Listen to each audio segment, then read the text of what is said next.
Benda tu nampak macam normal je. Kiranya kalau kita yang dewasa ni tengok, tak ada apa-apa pun. Tapi ada serta-serta tempat tu yang diorang terlepas pandang, termasukkan dalam episod-episod ini.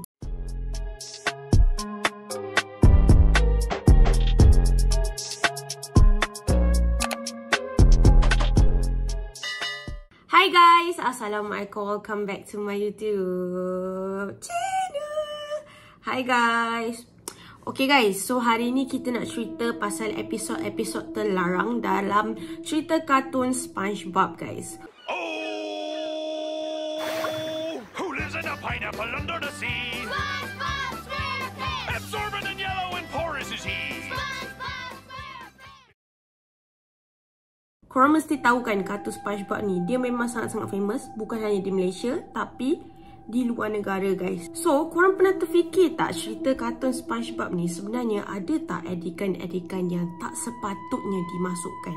Yelah, sebab kartun ni kan untuk hiburan budak-budak kan. So, korang terfikir ada tak berkemungkinan episod-episod yang telah di-ban oleh kartun SpongeBob daripada budak-budak tengok guys? Okay guys, so aku nak tanya, pernah tak korang tengok cerita kartun SpongeBob ni yang dark? I mean, episod dia yang dark guys. Kalau korang nak tahu, ada beberapa episod cerita SpongeBob SquarePants yang telah di-ban dan disembunyikan daripada kita guys. Kenapa episod-episod ni terlarang? Ia adalah disebabkan aksi-aksi dalam episod kartun tu sendiri yang membuatkan budak-budak tak sesuai untuk tengok episod-episod ni guys. Sebenarnya kalau korang tengok dengan mata kasar, benda tu nampak macam normal je. Kiranya kalau kita yang dewasa ni tengok, tak ada apa-apa pun. Tapi ada serta-serta tempat tu yang diorang terlepas pandang, termasukkan dalam episod-episod ini. Sampaikan ada part-part yang macam horror, berdarah macam tu, dan membuatkan budak-budak jadi trauma tau lepas tengok episod-episod ni guys. So guys, dulu aku pernah bincangkan satu episod yang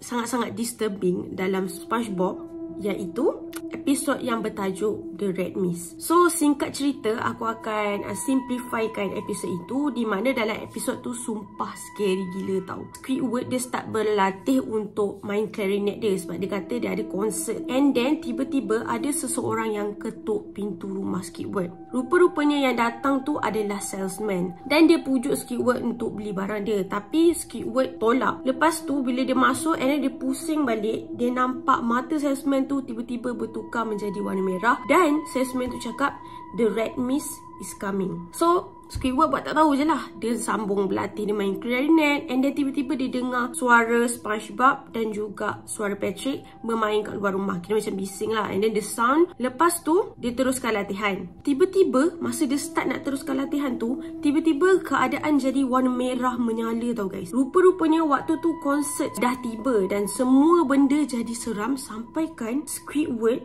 dia tembak kepala dia pakai pistol sampai Squidward mati guys. Sumpah aku rasa macam episod ni memang tak sesuai untuk ditayangkan kat budak-budak guys. So korang boleh tengok episod tu sendiri dekat YouTube kot. Korang search je The Red Mist guys.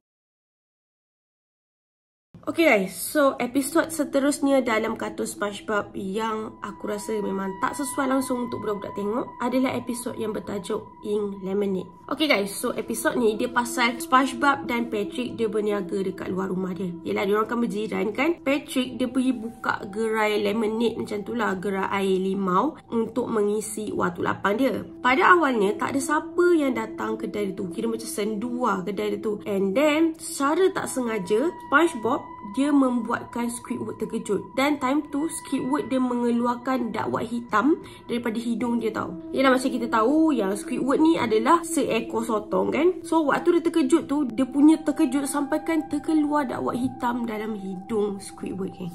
And then dakwat hitam tu dia berkumpul dekat dalam satu jug. Tiba-tiba SpongeBob dia rasa macam curious, dia nak tahu apa rasa dakwat hitam tu. SpongeBob pun dia try minum dakwat tu guys. Ternyata dakwat Squidward tu sedap, SpongeBob kata. Dan akhirnya SpongeBob dan juga Patrick dia jual dakwat Squidward tu guys. Ramai gila yang suka dan beli dakwat Squidward yang keluar daripada hidung dia tu guys. So selepas daripada tu, Patrick dia memaksa Squidward untuk mengeluarkan dakwat tu daripada hidung dia. Macam-macam cara Patrick buat supaya Squidward ni terkejut. Salah satunya Okay, cara-cara ni lah yang seram bagi aku. Okay, salah satu cara untuk dia buat Squidward ni jadi terkejut adalah dia pergi dekat depan Squidward and then dia siat badan dia sampai ternampak organ dalaman Patrick tau guys. So kat situ kita boleh nampak jantung, kita boleh nampak paru-paru, kita boleh nampak usus Patrick. Apa yang lagi menyeramkan, semua organ dalaman dia tu macam bergerak-gerak seolah-olah nampak macam satu wajah yang sangat mengerikan guys. So waktu tu Squidward dia sangat-sangat terkejut sampailah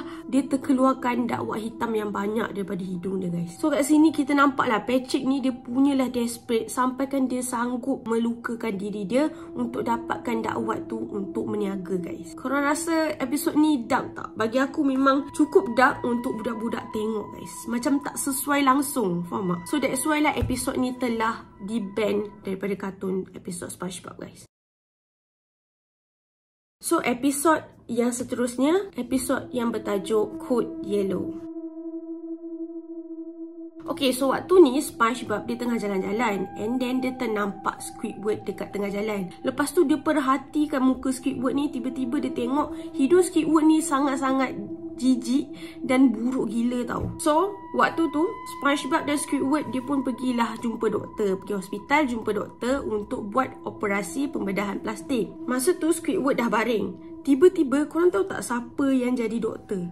Tiba-tiba SpongeBob dia mengaku dia doktor dekat hospital tu guys. So Squidward pun telah dibius dan tak sedarkan diri. Okay guys, lepas tu SpongeBob dia start buat pembedahan dekat badan Squidward. Dia start dengan memotong-motong badan Squidward dengan senduk yang dia selalu buat masak burger dia. Sampailah hidung Squidward tu terpelanting tu guys. Lepas tu, scary-nya tu, SpongeBob dia pergi susunnya hidung Squidward tu macam sebentuk burger Krabby Patty yang dia selalu masak tu guys. Dan hidung Squidward tu dia ada kat tengah-tengah. Sumpah aku rasa macam jijik gila weh episod tu. So korang tahu tak apa yang jadi lepas tu? Rupa-rupanya Squidward dia dah tak ada tangan, dia dah tak ada kaki guys. Korang bayangkanlah badan Squidward ni dia tiba-tiba cacat disebabkan SpongeBob. Disebabkan SpongeBob yang mengaku-ngaku yang dia ni doktor dekat hospital tu. So bila kita fikir balik kan, episod tu lebih kurang macam episod cerita psycho yang sangat-sangat menyeramkan guys. So sebab itulah episod-episod ni tak sesuai untuk ditayangkan kat budak-budak dan menyebabkan budak-budak jadi macam trauma dan takut tau nak tengok cerita ni. So sebenarnya ada banyak lagi episod-episod yang terlarang yang tak sesuai untuk budak-budak tonton. Kalau korang perhati betul-betul lah dalam cerita SpongeBob ni banyak gila benda-benda dark, benda-benda yang tak sesuai untuk budak-budak tengok. Dan korang pun boleh berfikir secara waras, betul tak? Okay guys, so kalau korang nak lagi aku cerita pasal episod terlarang SpongeBob, sila komen for part 2. Okay guys, so aku rasa tu saja untuk video kita hari ni. Macam biasa, kalau korang suka video aku, jangan lupa tekan like dan jangan lupa tekan subscribe. Apa pendapat korang pasal episod terlarang ni? Saya tinggalkan komen korang. Bye, Assalamualaikum. Bye.